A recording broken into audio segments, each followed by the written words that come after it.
The entire entertainment world is rife with evidence of the Freemasons' presence. Openly or subliminally their agenda and beliefs and ideals are propagated. From big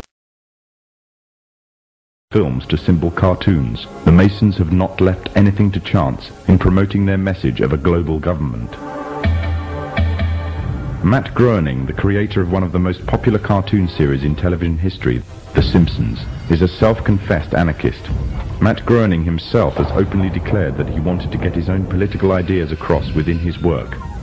But he wanted to do this in such a way that people would find it easy to accept his ideas. And the means he chose to this was a clever little cartoon called The Simpsons.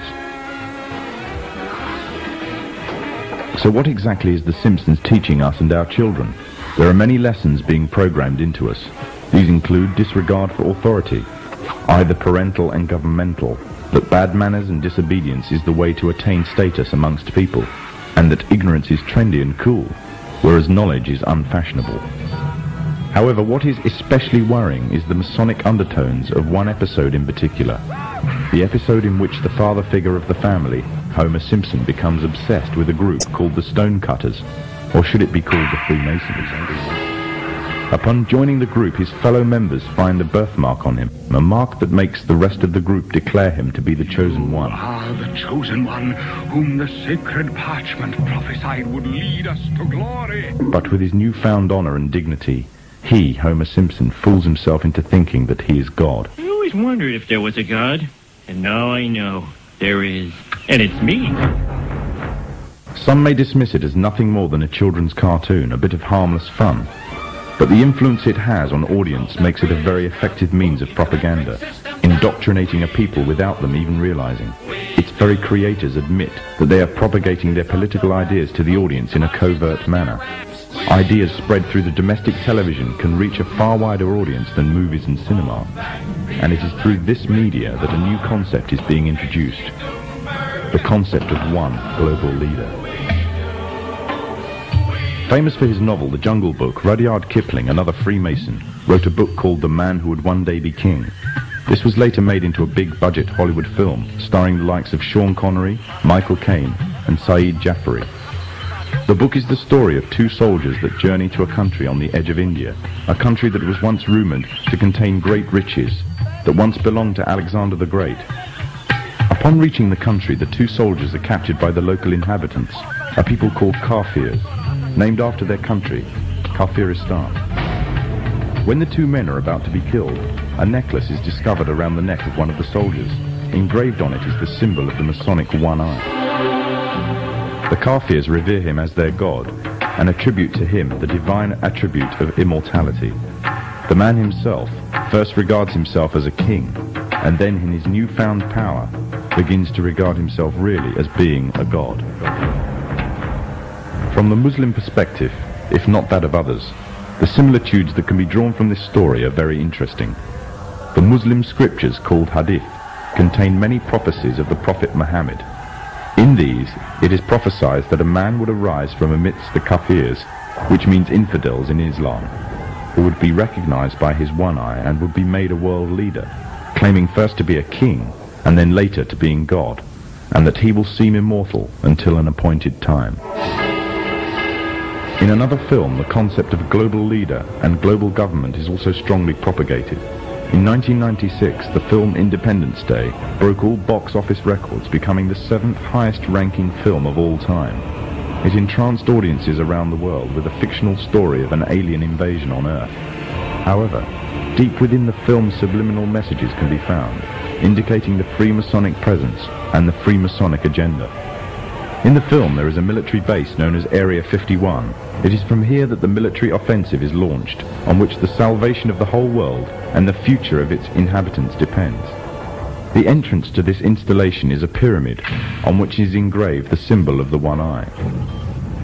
The film shows the USA as the forerunner in establishing a global offensive, involving all the nations of the world, an offensive which is devised, controlled and commanded by one man, one overall leader. The film is part of an upsurge in an upsurge of films and television serials on the topics of aliens, UFOs, and invasions threatening the whole of mankind. These are gradually fueling the growing interest and public unrest on the issue. This is just one of the many ways in which the Freemasons are paving the way for their global government.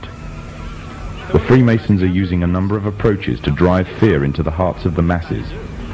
I occasionally think how quickly our differences worldwide would vanish if we were facing an alien threat from outside this world. And yet, I ask you, is not an alien force already among us?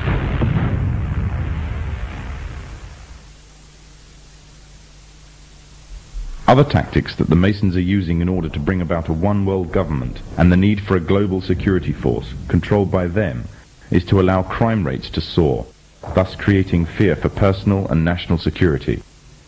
The drugs industry, according to official estimates, is in terms of monetary value one of the largest industries in the world. The countries of the world are currently involved in trying to solve this problem on a national and international scale. The United States, for example, has a huge and growing drugs problem, the direct result of which has been soaring crime rates, which continue to increase at an alarming rate. Backed by the growing levels of public demand for tougher action, the government has justification to use heavy-handed, overt and covert operations to combat the drugs problem and satisfy public opinion. However, certain disturbing facts about the American drugs war throw a shadow of doubt upon its credibility and the motives of the government. It is commonly believed that during the 1960s, J. Edgar Hoover, the then chairman of the FBI, allowed the drugs trade to flourish within the African American community in an attempt to undermine the black community's uprising within American society. During the 1980s, with the threat of communism taking over Central America, money was urgently required to finance the rebellion movement against communism, and to raise this, the CIA allowed drugs to be traded into America. Revelations by the American Senator, Jack Bloom, who was part of an investigatory committee into the matter, confirms this. The pathetic justification given by the FBI for using drugs to subdue the African American community in the 1960s was that the black uprising was in actual fact a communist attempt to undermine America's involvement in Vietnam. During the Contra Wars in the 1980s, the scapegoats used to justify the flow of drugs into America were once again the communists. However, today the threat of communism no longer exists, yet the drugs trade is still flourishing in America, and the trade in international drugs trafficking is soaring, raising the question as to why. In the course of the Contra War, the United States, as a matter of policy, abandoned drug law enforcement, looked the other way at the kinds of conditions we were creating that enhanced the ability of traffickers to move dope into the United States, and in effect allowed a drug trade to flourish, all to support the Contra movement and to support the war. Historically, the Freemasons have used or created problems within society to turn and manipulate events in accordance with their agenda. The rising drugs problem in America gives the authorities of all the justification needed to use stronger, heavy-handed tactics on an even wider scale. Already major transatlantic operations, as well as American and Latin American operations, have been undertaken to combat the drugs epidemic. It will not be long before there is significant backing for a strong global offensive. Distortion of the facts and usage of manufactured and biased statistics are the tools of the Freemasonic governments of today, as well as creating a public need for greater national and global security. Rising rates of crime, drug abuse, and the increasing threat of terrorism act to serve the purpose of promoting greater control of the masses. Control of the masses means the complete control of every aspect of human life.